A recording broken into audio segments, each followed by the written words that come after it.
will as ever be a classic contrast, a joy machine against a tortured genius, extrovert versus interest, low-slung baseball cap versus design knitwear, ordered chaos versus chaotic order, 4-3-3 versus who the hell knows, blood reds versus cool blue, the hair transplant against the immaculate ball pate. For the past 8 years, this is a duel that's painted the skies of English football and took it to new and unfamiliar places, and now the end, for all the antagonism Liverpool, Man City fans have delivered for each other over the years, Jurgen Klopp and Pep Guardiola could never truly bring themselves to hate each other. The mutual admiration, grudging respect ran too deep. The outstanding manager of my lifetime, Klopp said last week, the best rival I've ever had, said Pep. It wasn't meant to be, of course. When Guardiola arrived at City in 2016, the prevailing narrative was one of renewed hostilities, with Jose Mourinho unveiled at United in the same summer, and AD Liverpool had finished 8th in the previous season, with Klopp taking over from Rodgers in October. English football's newest rivalry didn't exist yet. For Guardiola, Klopp, Mourinho, Conte and others, building a dynasty would first have to take first task, knocking Leicester off their perch. Perhaps in retrospect, we should have seen what was coming,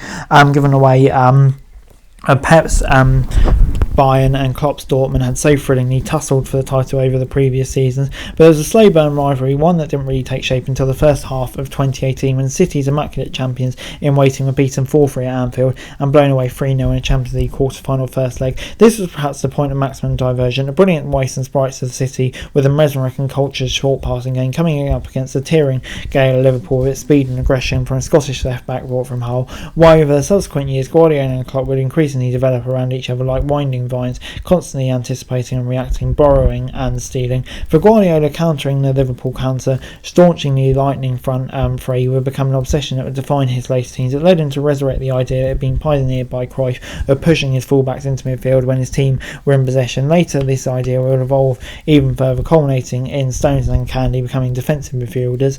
His team helped me be a better manager, Guardiola said. It's the reason I'm still in the business. These are the same managers who you want to challenge and push forward. For Klopp, the stratospheric standards set by Guardiola proceeding in the Liverpool team would reign in the anarchic side in order to challenge for the title, to develop better and become more reliable. Training exercises were built for attacking patterns, repeatable moments drilled. Liverpool's average possession rose to 63% from 55%, all to just beat City to title once. They cancelled each other out plenty of times with different formulas, used Jack Grealish as a false nine, etc, etc. England actually would provide the perfect canvas for this, a goldfish bowl of theatre and outstanding melodrama for this tactical brilliance for what they've served up. Everyone now presses high, everyone recognises the best time to win the ball is when you've just lost it. The result of this is kind of the new way to play football, and with the appropriate allowances for recency bias, the past 8 years really have been incredible. For any coach worth their call, the Premier League became the place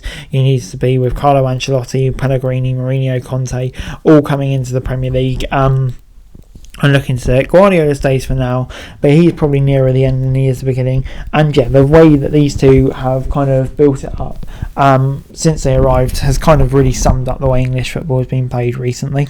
So anyway guys, that's it for this video. Thanks very much for watching. Remember to like, share, subscribe, follow us on our socials, link in the description below for daily football news, meme and content. Subscribe to our other channels on screen right now, that'd be greatly appreciated. Thanks very much for watching. Peace out.